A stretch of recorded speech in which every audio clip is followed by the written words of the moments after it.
안녕하십니까? 네, 하창무입니다. 주간 증시 오늘 또 이런 화면으로 오랜만에 인사드리죠. 이제 운명의 9월 FMC가 다가왔습니다. 이번 주는 과연 어떤 그림이 그려질까요? 지난주에 사실 9월 접어들어서 하락 일수가 조금 많았어요. 하락 일수가 많았고, 지난 금요일 날 미국 증시도 이렇다 할 힘을 좀 보여주지 못했던 것 같습니다.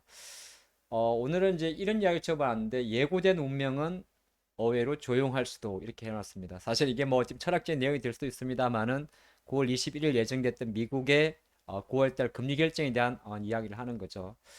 사실 그 지난 주말에 어떤 특정 기업, 페덱스라는 기업의 주가가 상당히 좀 큰 폭의 하락을 했습니다. 20% 이상 하락을 했는데 어쨌든 페덱스라는 기업 자체가 이제 하락했다는 거는 이게 사실 이거 우리 아시겠지만은 운송하는 물류 회사잖아요.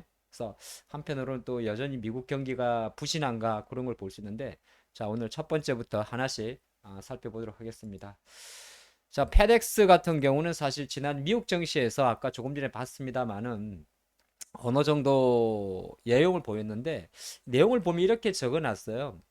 지난 6월 달에 제시했던 실제 말해서 연간 실적 전망치를 아예 안 했습니다. 실적 전망치 철회했는데 일단 페덱스라는 게 아시겠지만은 미국이 대표적인 운송회사입니다. 뭐 비행기를 타고도 나르기도 하고 하는데 보면 우리가 지금 많이 보는 게 다우 지수잖아요. 이 다우라는 거는 실질적으로 이 찰스 다우라는 사람이 만든 건데 어떻게 보게 되면 우리가 쉽게 말해서 다우 운송 지수라고 이야기하지 않습니까? 그렇기 때문에 이 다우 운송 지수가 만약에 상승을 한다는 거는 앞으로 경기가 좋다는 거고 또 다우 운송 지수가 하락한다는 거는 가장 기본적으로 경기가 나쁘다는 거겠죠. 그래서 물론 이 페덱스라는 기업의 주가가 뭐 지난 금요일 날 많이 빠졌다고 해서 지금 당장 미국 증시가 확 떨어질 것 같지는 않습니다만 중요한 거는 그래도 여전히 미국 경기가 나쁘다는 것을 한번 대변한 내용인 것 같고요. 자, 미국 지수 지난주 한번 보도록 할까요? 금요일 같은 경우는 그래도 나스닥이 하락은 했습니다만은 약간 꼬리가 좀 양봉이 달렸습니다. 이렇게 좀 하락세를 멈추었고 우리가 11,500선을 좀 주목을 했는데 일단 지수 관점에서는 11,500선 밑에서 마감을 했고요.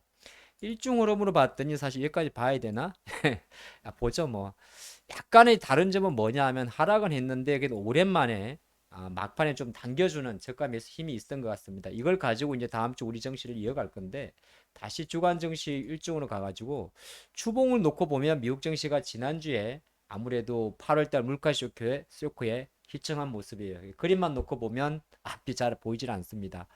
자, 그런 과정에서 우리나라 증시는 사실 지난 한 주 동안 이렇다 할 힘을 발휘하지 못했는데 사실 그 추석 쉬고 나서 보게 되면 한 이틀 정도는 나름 선방을 했었어요. 화요일과 목요일 증시인데 하지만 목요일과 금요일 같은 경우는 하수 약간 선방했단 말은 좀 그렇고 하지만 2380이란 자리에서 조금 잡아주는 모습이었습니다.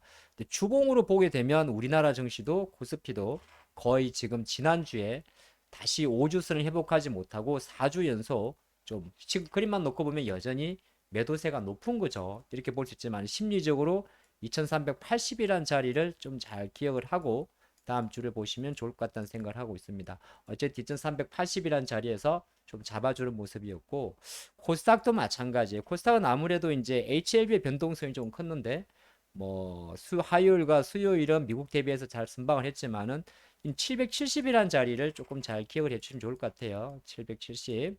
자, 그래서 2380, 770 어렵지 않죠. 그래서 이제 주봉으로 보게 되면 거의 비슷하게 마감을 했습니다. 그래서 다음 주 과연 우리나라 증시가 어느 정도 가장 중요한 건 그거겠죠. 뭐 양 지수 모두 코스피가 뭐 코스피는 대략 심리적으로 2,400선, 5일선 그리고 코스닥은 한 780선 이상 5일선 이거를 빨리 차지하느냐 가지고 갈 것 같은데 아까 잠깐 봤던 페덱스 이야기는 사실 뭐 많이 볼 내용은 아닌 것 같아요. 어쨌든 그만큼 미국 경기가 안 좋다는 거고 이거는 약간 뭐냐면 우리가 8월달 쇼크가 나왔는데 사실 미국이 물가가 오른 게 주겁이죠. 근데 중고차 가격 같은 경우도 어떻게 보게 되면 이걸 약간 부차적으로 한번 봤습니다. 맨하임 지수라고도 이야기하는데 미국의 그 유스트 비클 그러니까 중고차 가격의 추인데 정말 많이 올랐죠. 코로나 이전엔 이 지수가 대략 140 정도였습니다. 140. 그쵸. 코로나 2016에서. 근데 이게 무려 예, 그렇죠. 240까지 갔으니 정말 많이 오른 겁니다. 그래서 이건 뭐냐 하면 제가 볼 때는 240 이상 올라가기는 어렵다는 겁니다. 일단 내려놓을 건데 여러분 보시다시피 이걸 왜 그래프를 준비했냐면 너무 높이 올라가서 천천히 떨어질 것 같아요. 쉽게 말해서 물가가 급격하게 떨어지는 않을 거라는 거고, 또 여전히 지금 시장에서 강한 거는 리튬 가격의 변동성이죠. 탄산 리튬인데 뭐 주말에도 미국이 또 중국에서 리튬 현물 가격이 또 올랐어요. 근데 실제적으로 우리나라에 중국 원자재 점유율을 놓고 보면 2차 전지가 정말 잘 가고 있습니다만 니켈이라든지 코발트, 흑연, 리튬, 망간 전부 다 중국의 점유율이 압도적으로 높습니다. 그러다 보니까 이제 앞으로 이 가격이 높다 보니까 다른 한편 국내 소부장들이 수혜를 보긴 봤습니다만은 과연 언제까지 그 흐름이 이어질지는 약간 의문입니다. 지난 주말에 약간 음극재 쪽에서 차익 매물이 조금 나왔죠. 뭐 나노신 소재라든지 이런 종목 나왔는데 언제든지 이제 요 이슈 때문에 특히나 리튬이죠.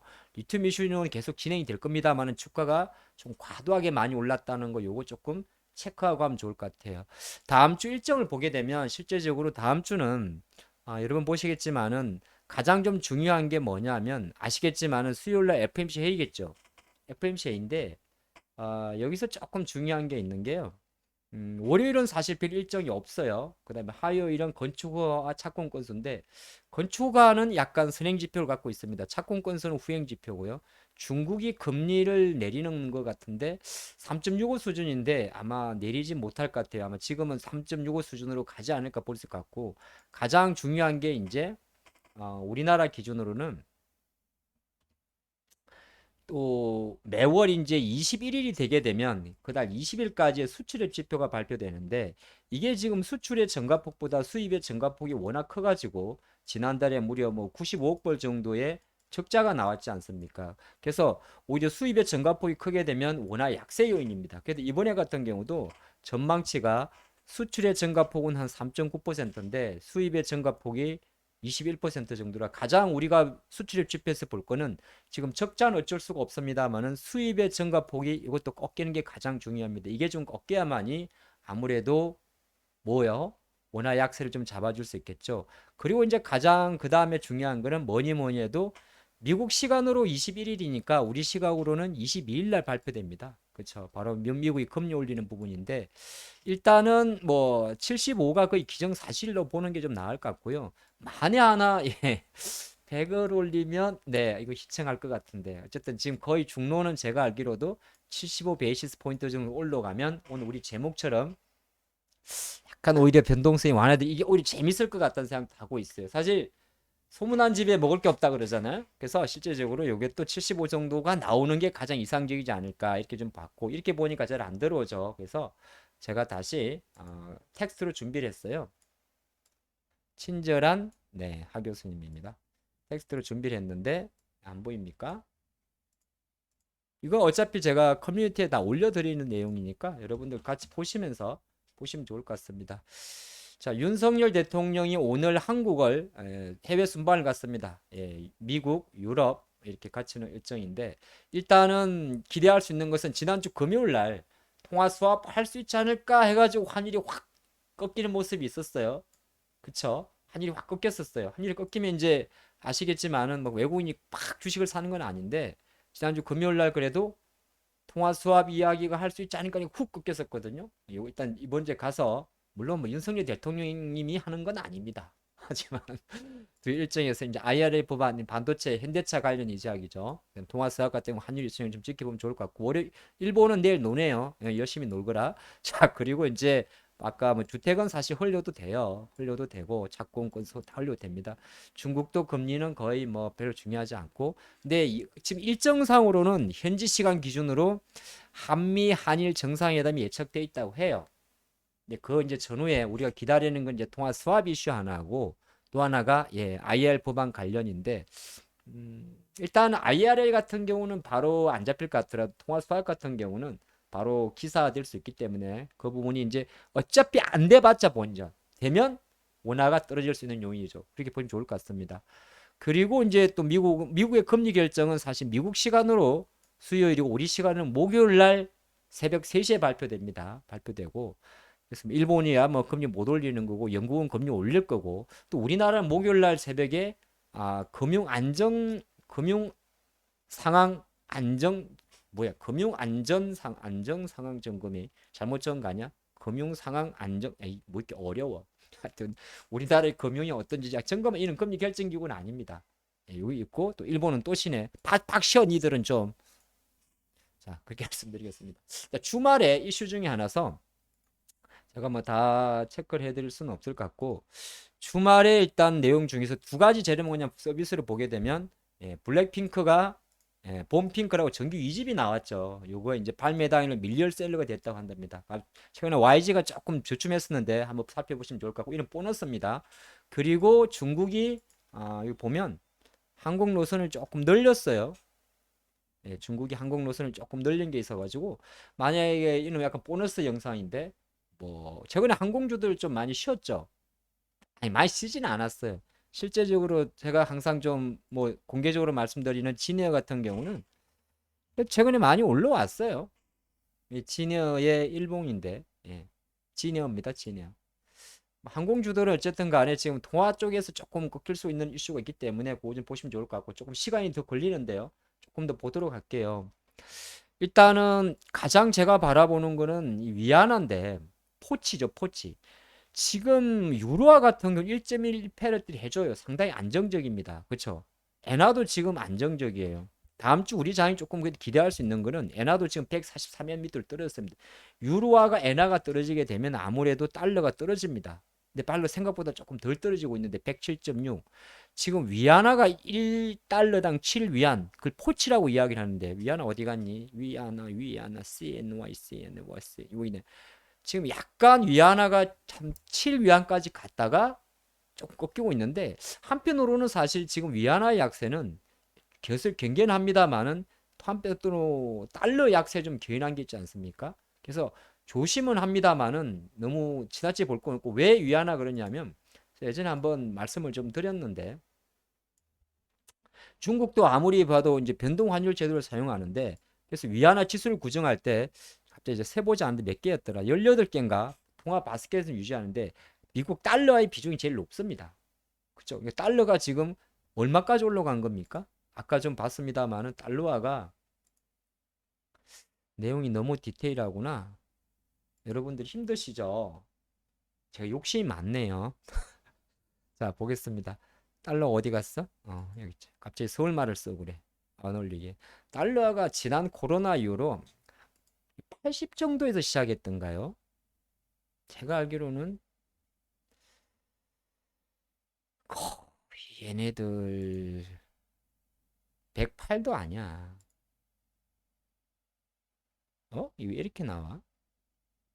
아니야, 아니 이게 아니고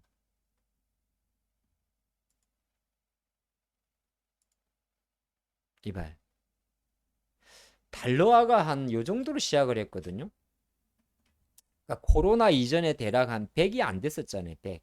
그러니까 달러가 지가 올라가지고 10% 이상 올랐으니까 위안화가 안 따라갈 수 없는 겁니다. 그래서 보통 이런 자료들은 잘 안 보는 자료들인데 왜 중국이 약간 위안화 변동환율제니까. 하지만 위안화 지수에도 절대적으로 달러의 영향력이 가장 높습니다. 22%, 유로존이 16%, 일본 엔화 11.5%. 그러니까 위안화가 따라가는 거고 일각에서 이야기하는 물론 경계는 합니다. 7위안에 따른 지나친 변동성을 경계는 하긴 하는데 그래서 이제 우리나라 원화가 지금 달러가 떨어지는 것보다 조금 더 따라가는 영향이 있긴 있습니다만은 실제적으로 어느 정도 지금 달러의 강도가 지금 우리나라 그러니까 쉽게 말해서 이거죠. 오늘 말이 좀 길어지네. 우리나라 달러가 생각보다 유로화 좀 꺾이는 것 같은데 유로화 이제 계속 1유로에서 염시주인데 왜 우리나라 원화만 계속 갑니까? 엔화도 꺾이는 것 같은데. 예. 그럼 뭐야? 위안화 때문이에요. 그쵸 보이죠 지금 엔화도 지금 보면 2주 동안 계속 여기 있습니다 143엔 유로화도 한 2주 동안 거의 뭐 1.10 1.00 근데 이놈의 위안화가 계속 치고 가니까 원화가 따라가는 거죠 물론 위안화도 여기서 바로 멈출 것 같진 않아요 실제적으로 우리나라 원화 같은 경우는 일정 부분 지금 현재 수준에서 위안화를 따라가는 영향이 좀 크다 보니까 이런 약간 높은 변동성이 유지가 되는데 중요한 거는 환율이 꺾였다고 무조건 외국인 주식 사는 건 아니야. 다만 환율이 확 올라가게 되면 외국인들이 주식을 사기가 조금 부담스럽다. 그렇게 보시면 좋을 것 같습니다. 자, 오늘 한 15분 정도 했는데 내용이 다 알차요. 예, 내용 알차서 제가 10분 안에 딱 랩타임 끊으려고 그랬는데 조금 욕심을 낸 것 같습니다. 끝까지 봐주셔서 상당히 고맙습니다. 본 영상이 좋다. 항상 좋아요, 친구 추천, 알림 설정 해주시고 매일 우리가 함께하는 그 마감 시황도 계속 사랑해 주시면 고맙겠습니다. 자, 다음 주 양봉 가죠. 좋습니다. 여기까지 하겠습니다.